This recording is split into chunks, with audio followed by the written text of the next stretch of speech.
Part 1-1. For more than 100 years, Earth had been part of something bigger than itself. It was a member of the Galaxy Council, a group made up of over 200 different alien species from across the stars. The Council handled trade, peace talks, shared science, and sometimes even helped each other during wars or disasters. Earth had joined quietly without fanfare, and had always tried to follow the rules, even when those rules felt unfair. Daniel Brooks was Earth's main diplomat at the Council's central station, a massive ring-shaped city floating near the blue-green gas giant Varelli's Prime. He was a calm man in his late 40s, with tired eyes and a steady voice. He had spent most of his adult life explaining humanity to aliens and aliens to humanity. He believed in cooperation. He believed that working together was the only way to survive in a universe full of unknowns. But everything changed when the Council sent a new order. It came in the form of a formal directive, stamped with the Council's silver seal. The message was clear. Earth must hand over full control of its quantum shielding technology. This was a breakthrough invention developed by scientists in Tokyo, Berlin, and Buenos Aires. The shield could bend space-time around a ship or a planet, making it nearly invisible to sensors and almost impossible to hit with weapons. Earth had shared early research with the Council as a sign of goodwill, never expecting to lose ownership of it. The Council claimed the technology was too powerful to be left in the hands of one species. For the safety of all, the message read, Earth is required to transfer all data, prototypes, and production rights to the Council Defense Directorate within 30 standard cycles. Back on Earth, people were furious. News channels played the directive on loop. Scientists called it theft. Soldiers called it surrender. Ordinary citizens flooded social networks with one question: why should we give away what we built with our own minds and hands? The United Nations called an emergency session. Delegates from every nation gathered in New York, not in the usual debating hall but in a secure underground chamber beneath the rebuilt UN tower. The mood was tense. Some leaders argued for compromise. Others said giving in would make Earth look weak forever. President Alan Ruiz, a former schoolteacher from New Mexico with a quiet voice and a firm handshake, listened to everyone. Then he stood. We joined the Council to be partners, he said, not subjects. If they see our greatest invention as a threat just because we made it, then maybe we were never truly equal. A vote was held. One by one, nations raised their hands. Not a single country voted to comply. The resolution passed unanimously. Earth would cut all ties with the Galaxy Council. No more trade, no more data sharing, no more diplomatic missions, effective immediately. Daniel Brooks received the order while standing in his office on Varelli's Prime. His assistant, a young woman named Lisa Grant from Mars Colony Theta, handed him the encrypted message with shaking hands. He read it twice. Then he walked to the main communications hub of the Council station. Hundreds of alien diplomats turned as he approached the central podium. Some looked curious, others wary. Daniel didn't speak in the formal Council tongue. He used plain English, knowing translation fields would carry his words to every ear in the room. Effective today, he said, Earth withdraws from the Galaxy Council. All agreements are void. All channels are closed. We thank you for the past century of cooperation, but our path forward is ours alone. Before anyone could respond, he pressed a button on his wristband. Earth's emblem, a blue marble with white swirls, flickered and vanished from every screen in the chamber. The communication link went dead. The human delegation's quarters powered down. Their ships docked in Bay 7 sealed their hatches and prepared to leave. Panic spread faster than light. On the trade floors, merchants from the insect-like Krell species dropped their data crystals in shock. The jelly-bodied Marathi floated in stunned silence. The warlike Vorlak slammed their armored fists on tables, shouting that this was a trick, a prelude to attack. But Earth sent no threats. No explanations. Just silence. Back on Earth, cities went quiet for a full minute at noon Greenwich time. Not out of fear, but unity. People stood in streets and offices and farms and labs, remembering that they were human first, citizens of Earth above all. In Houston, engineer Paul Dawson watched the news in his garage workshop, where he'd been fixing a rover meant for Europa. He turned off the screen and called his daughter. Don't worry, he told her. We're not running away. We're standing up. In Geneva, scientist Maria Lopez deleted every file linked to Council servers. She backed up Earth's research onto hardened drives hidden beneath the Alps. Let them wonder, she whispered to herself. Let them wonder what we'll do next. The Galaxy Council scrambled to respond. Emergency alerts blared across member worlds. Ships were recalled. Defense fleets put on high alert. Rumors flew, had Earth been taken over? Was there a secret war? Was humanity building something terrible in the dark? But Earth gave no answers. Its satellites stopped broadcasting public data. Its deep space telescopes turned inward. Its ships vanished from known routes. Even the old listening posts near Pluto, once open to all for cosmic research, now sent back only static. The galaxy had grown used to Earth's presence, its music, its medicine, its stubborn hope. Now that presence was gone, and the void it left felt colder than deep space. Daniel Brooks boarded the last human shuttle leaving Varelli's Prime. As the engines hummed to life, he looked out the window at the glittering ring of the council station. He felt no anger, only sadness. You never really saw us, he murmured. You saw what you wanted us to be. The shuttle jumped to light speed. Behind it, the galaxy held its breath, and Earth, alone but unbroken, began to prepare. Not for war, not for escape, but for a future it would write itself with its own hands under its own sky. 2 weeks passed and Earth stayed silent. No human ships entered the usual trade lanes near Alpha Centauri or the Orion Exchange. No signals came from Earth's deep space relays. Even the small research outposts on Mars and the moons of Jupiter went dark, their lights off, their comms quiet. The Galaxy Council sent messages, first polite, then urgent, then demanding, but none were answered. On Varelli's Prime, confusion turned to fear. The council chambers, once filled with calm debate, now echoed with raised voices. Species that had depended on Earth's inventions suddenly found themselves in trouble. The Krell used human-made nanites to heal radiation sickness in their young. The Marathi relied on Earth's fusion reactors to power their floating cities. Without new parts or updates, their systems began to fail. Hospitals ran low on supplies. Factories slowed. Panic spread not from weapons, but from absence. Back in the Sol system, life continued, but differently. Earth's governments worked together like never before. Factories that once made consumer goods now built shield emitters and sensor jammers. Scientists shared data without patents or profit. Farmers grew more food in vertical farms under city domes, preparing for any blockade. It wasn't war, but it wasn't peace either. It was waiting. On Mars Colony Theta, Lisa Grant stood at the edge of the observation deck, her hands pressed against the thick glass. She watched a council freighter, a sleek silver vessel from the Zenthar Concord, hover near the colony's outer perimeter. It had been there for 3 days, sending repeated hails. Lisa knew the Zenthar well. She had once shared coffee with their lead engineer, a gentle being with 6 eyes and a love for old Earth jazz. Now that same ship was just another intruder. A voice crackled in her earpiece. Lisa, you seeing this? It was Paul Dawson calling from Earth. He was now part of the Planetary Defense Coordination Team. I see it, she said. They're not attacking. Just watching. They're testing us, Paul replied, seeing if we'll break silence. Lisa didn't answer right away. She remembered the day Earth cut ties. She had been in the council station with Daniel Brooks, packing up human files, erasing access codes. She'd cried then, not from sadness, but from pride. Earth had chosen itself. Now she understood the cost. The freighter finally moved. It turned slowly and flew away, its lights dimming as it jumped to faster than light speed. Lisa exhaled. One less shadow. On Earth, President Alan Ruiz gave a rare public address. He stood in a simple room with no flags, no podium, just a wooden chair and a window showing a clear blue sky. We are not hiding, he said. We are protecting. The council asked for our greatest creation and offered nothing in return but control. We said no, that does not make us enemies. It makes us free. His words were broadcast only on Earth's internal networks. No alien ears heard them. But humans listened, and they understood. Deep beneath the moon's surface in a hidden facility called Aegis Base, teams worked day and night. The quantum shielding project was no longer just a theory. It was real.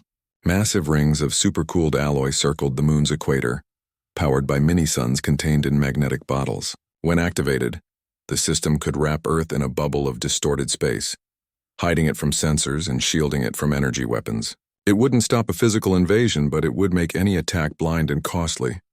Commander Paul Dawson oversaw the final tests. He hadn't slept in 36 hours, but his eyes were sharp.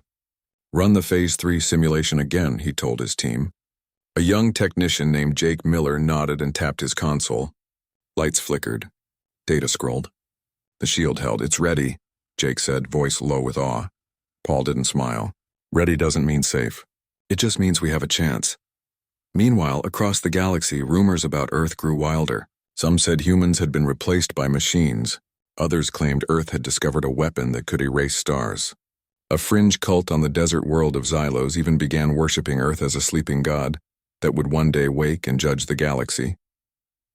The council tried to calm the chaos. Councillor Nayla Voss, a diplomat from the ocean planet Silva, argued in every meeting that Earth's silence was not aggression. It was sovereignty. "They did not fire a single shot," she said during a heated session. "They simply closed their door. Would you call your neighbor a threat because they locked their gate?" But fear drowned out reason.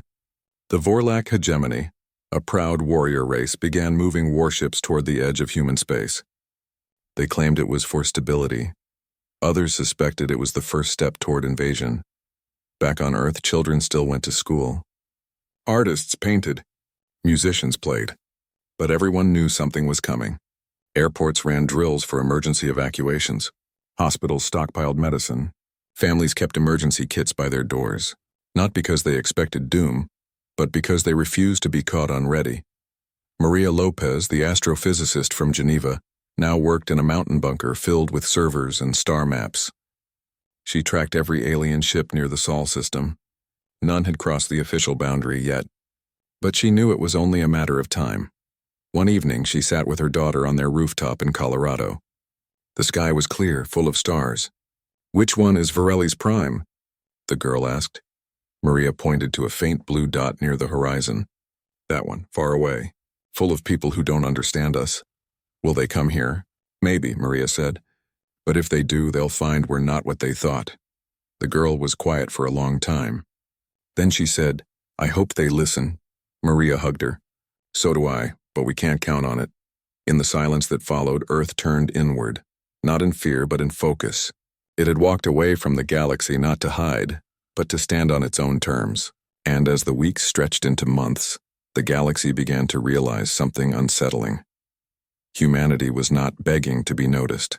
It was waiting to be respected. And in that waiting, the cosmos felt a new kind of tension, one not born from weapons, but from the quiet strength of a species that had finally said enough. What is without Earth, the Galaxy Council began to fall apart. It had always been a fragile thing, held together by trade, shared threats, and the quiet influence of human diplomacy. Earth had been the bridge between old enemies, the voice that calmed tempers, the hand that offered help without asking for control. Now that hand was gone and the cracks showed fast. The Vorlak hegemony, proud and battle-hardened, accused the Mirathi of secretly hoarding Earth's medical nanites. The Mirathi denied it, but their jelly-like bodies trembled with fear. Without Earth's tech, their young were getting sick and they had no cure. Tensions rose. Patrol ships from both sides began shadowing each other near the border worlds. A minor collision near the gas giant Kessar 9 turned into a shouting match that nearly sparked a firefight. Councillor Nayla Voss tried to hold things together. She spoke in every emergency session, her voice calm but firm. "This is not about Earth anymore," she said. "This is about whether we can trust each other without a human in the room." But fewer species listened. Some had grown so used to Earth solving problems that they forgot how to solve them themselves. On the trade world of Helios Minor, markets crashed. Human-designed fusion cells powered half the city. With no new shipments, blackouts rolled through districts every night. Merchants cursed Earth's name, not knowing that Earth had offered to sell the tech fairly, until the Council demanded it for free. Back in the Sol system, Earth watched it all from afar. Hidden satellites, cloaked by early versions of the quantum shield, recorded every move. Paul Dawson reviewed the footage daily in Aegis Base. "They're tearing themselves apart," he told his team. "And they blame us for walking away." Jake Miller, the young technician, shook his head. "We didn't break them. They were already broken. We just stopped holding the pieces together." On Mars, Lisa Grant helped convert old mining drones into sensor buoys. They floated near the edge of human space, silent and invisible, watching for any ship that came too close. She missed the easy friendships she'd had with alien engineers. But she didn't miss the feeling of being treated like a junior partner. Always asked to give more, never trusted with real power. Earth's people felt the same. In cities and villages, in labs and farms, there was a quiet pride. They were alone, yes, but they were free. No more explaining why human art mattered. No more justifying why human lives deserved the same protection as Vorlac warlords. They made their own rules now. President Alan Ruiz met with global leaders every week. Not to argue, but to plan. Food reserves grew. Energy grids were hardened. Schools taught not just math and history, but how to survive if the lights went out for good. It wasn't fear driving them, it was responsibility. Maria Lopez tracked a new development. The Vorlac were building a fleet near the rimward edge. Not small patrol ships, but heavy cruisers with planet-busting cannons. Officially, they said it was for border security. Unofficially, everyone knew who the border was facing. They think we're weak because we're quiet, Maria told Paul during a secure call. They don't understand that silence isn't weakness. It's patience, Paul agreed. Let them come. They'll learn. But not everyone on Earth was calm. In some places, fear still whispered. A few fringe groups called for striking first, for launching missiles at Vorlac bases before they could move. But those voices were drowned out by the majority. Earth had left the Council to be better, not to become what it left behind. Meanwhile, on Varelli's Prime, Councillor Nayla Voss made a bold move. She invited independent systems, worlds that had never joined the Council, to a secret meeting. She wanted to build a new alliance, one based on true equality, not power. Some came, others refused, still loyal to the old ways. But a few listened. Among them was a small delegation from the Zenthar Conquered, the same ones who had once loved Earth's jazz. We miss the humans, their leader said through a translator. Not for their tech. For their hope? Nayla nodded. Then maybe it's time we learn to hope without them. Back on Earth, Daniel Brooks returned from his long journey. He had been the last human to leave Varelli's Prime, and now he was the first to come home since the silence began. He landed in a quiet field in New Mexico, not a grand spaceport. President Ruiz met him there, just the two of them under a wide desert sky. You did the right thing, Ruiz said. I just spoke the truth, Daniel replied. It was the Council that couldn't hear it. Now Daniel worked in a small office in Geneva, helping design Earth's new foreign policy, not for the galaxy, but for the day the galaxy might earn a second chance. In Aegis Base, the final tests began. The quantum shield was ready, not just for ships or bases, but for the whole planet. When activated, it would bend light, warp signals, and scatter energy weapons like rain off glass. It wouldn't make Earth invincible, but it would make any attack a gamble. Paul stood in the control room as the countdown began. Initiate phase sequence, lights dimmed. The floor hummed. Deep beneath the moon, the rings spun faster, glowing with blue-white energy. On monitors, Earth's outline shimmered, then blurred, then vanished from long-range sensors. It works, Jake whispered. Paul didn't cheer. He just nodded. Now they'll really wonder what we're hiding. But Earth wasn't hiding. It was preparing. And across the galaxy, as the Vorlac fleet grew and the Council argued and markets failed, one truth became clear. The universe had taken humanity for granted. Now, it would have to face what happened when a species stopped asking for a seat at the table and built its own. Part 4. The first ship came without warning. It was a Vorlac battlecruiser, black and jagged like a blade forged in shadow.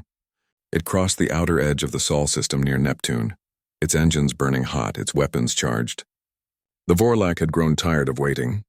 They believed Earth's silence meant fear or weakness. They were wrong. The ship sent no message. It fired first. A single plasma bolt, bright and brutal, streaked toward Jupiter's moon Europa. It struck an old research station, long abandoned, empty for years. The explosion lit up the icy surface like a second sun. Debris scattered into space. The Vorlac commander, a grizzled warrior named Corvex, watched the blast with satisfaction. Let them see our strength, he growled to his crew. Let them answer or burn. But Earth did not answer with fire. From hidden platforms orbiting Neptune deep within the rings of ice and dust, silent systems activated. No alarms sounded. No voices shouted. Just a soft hum as the quantum shield network shifted from standby to defense mode. Then, without warning, the Vorlac ship shuddered. Its engines sputtered. Its weapons locked. Its navigation screens filled with static. The crew scrambled, claws clicking on consoles, voices rising in panic. "What is this?" Korvax roared. "Did they hit us?" No. Earth had not fired a single shot. Instead, focused pulses of gravimetric distortion, ripples in the fabric of space itself, wrapped around the Vorlak vessel. They didn't tear it apart. They simply stopped it. Engines froze. Weapon capacitors drained. Even the artificial gravity flickered. The ship hung in space, powerless like a bird caught in invisible thread. On Earth, Paul Dawson watched from Aegis Base. His hands were steady. "Hold the field," he said. "Don't damage them. Just disable." Jake Miller nodded, fingers flying over his console. "Field stable. No casualties detected on their ship." Lisa Grant, now stationed in a command pod near Saturn, monitored the Vorlak crew's life signs. "They're scared," she reported. But alive. That was the point. Earth could have destroyed them. With the shield network linked to hidden railguns and drone swarms, one command could have turned the Vorlak cruiser into scrap. But President Ruiz had been clear.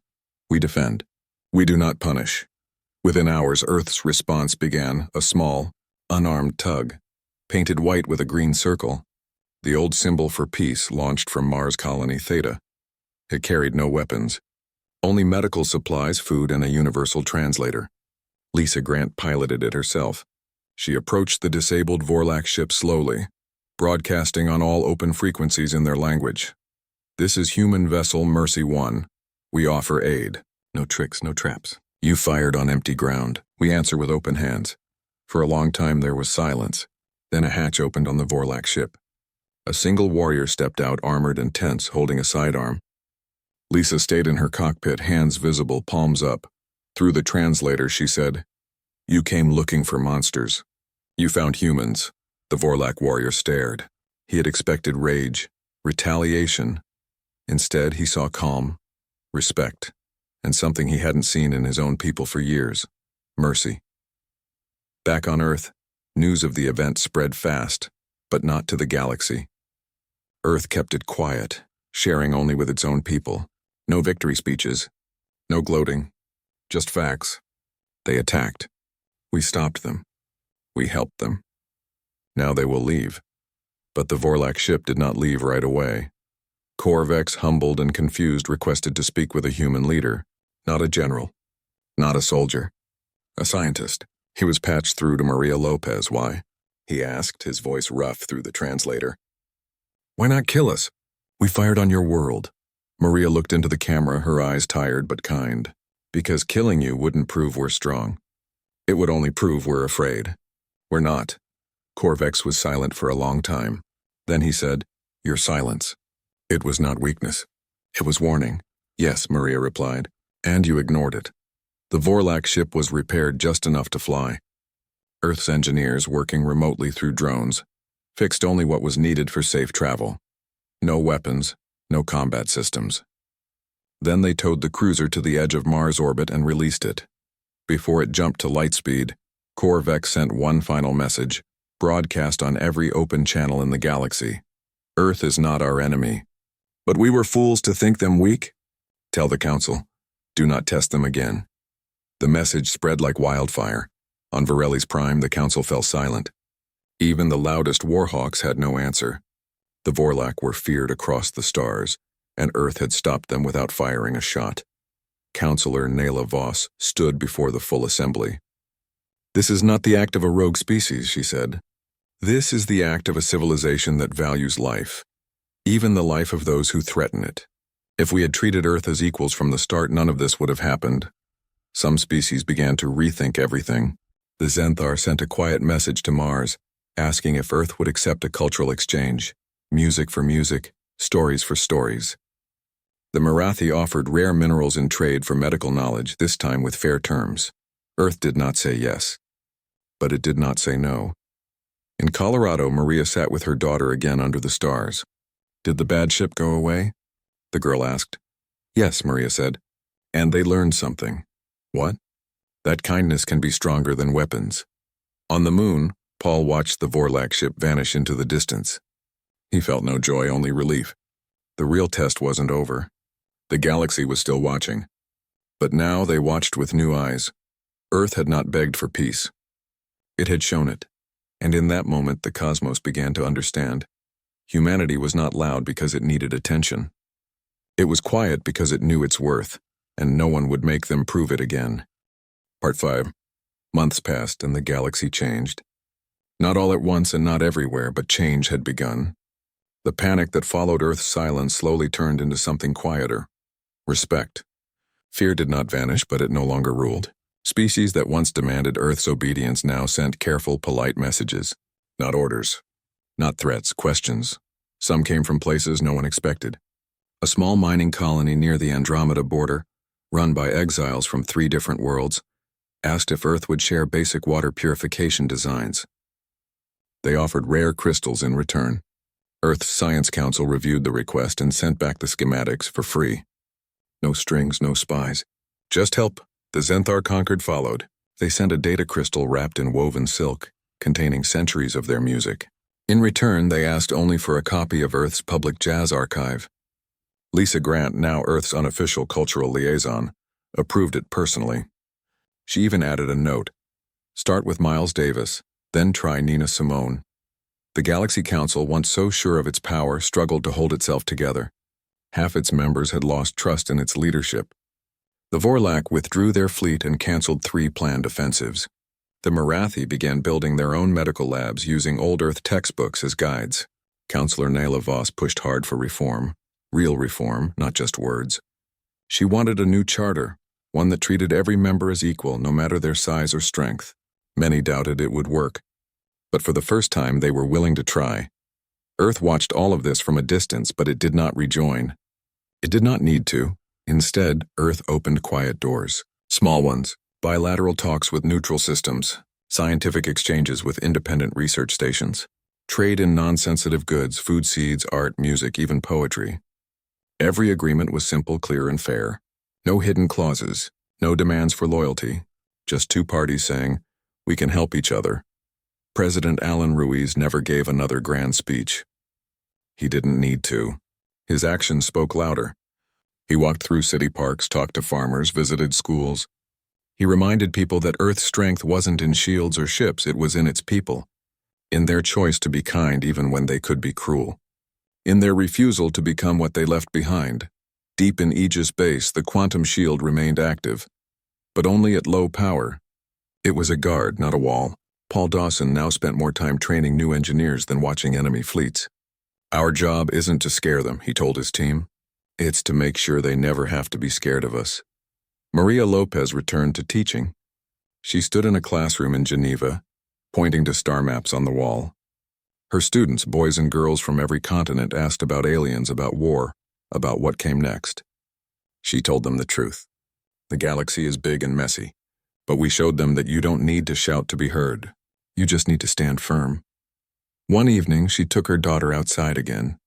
The girl was older now, her questions sharper. Do you think they'll ever understand us? She asked. Maria looked up at the stars. Some already do. The rest will learn in time. Or they won't, and that's okay. We don't need them to love us. We just need them to leave us be. On Mars, Lisa Grant stood on the same observation deck where she'd watched the Council freighter leave months ago. Now a small Zenthar vessel floated nearby, not to spy but to deliver a gift. A living plant from their homeworld, its leaves shimmering with soft blue light. Lisa accepted it with both hands. She planted it in the colony's greenhouse, where humans and a few brave alien visitors would one day sit beneath its glow and talk like old friends. Daniel Brooks, once Earth's voice in the Council, now worked in a quiet office in New Mexico. He helped draft Earth's new policy for outside contact. It was only 3 pages long. The first line read, "We speak for Earth, not for the galaxy, not for power, for peace on our terms." No one argued with it. The real shift happened not in meetings or messages, but in minds. Across the stars, young aliens grew up hearing stories not of Earth's weapons, but of its mercy. They learned how humans stopped a warship with silence, not slaughter. How they gave help without asking for control. How they walked away from an empire of stars just to keep their soul. That kind of story doesn't fade. It spreads. Back on Earth, life returned to something close to normal, but better. Cities ran on clean energy. Farms fed billions. Children dreamed of being artists, teachers, explorers, not soldiers. The fear was gone, not because the galaxy was safe, but because Earth knew it could protect itself without losing itself. One clear night in Colorado, Maria and her daughter lay on a blanket in their backyard. The sky was full of stars, each one a world, a story, a chance. "Do you think we'll ever go back out there?" the girl asked. Maria smiled. "Not as subjects, not as beggars, but as equals, maybe. When the time is right, and if they're still afraid, then we'll be patient," Maria said, "because patience is the strongest thing we have." In that quiet moment, Earth was not alone. It was whole. It had not abandoned the cosmos. It had simply reminded it that true partnership begins with respect, not demands. And in that reminder, humanity did not just survive, it rose, not with fire, not with fury, but with quiet, unshakable dignity. And the stars, for the first time in a long time, listened.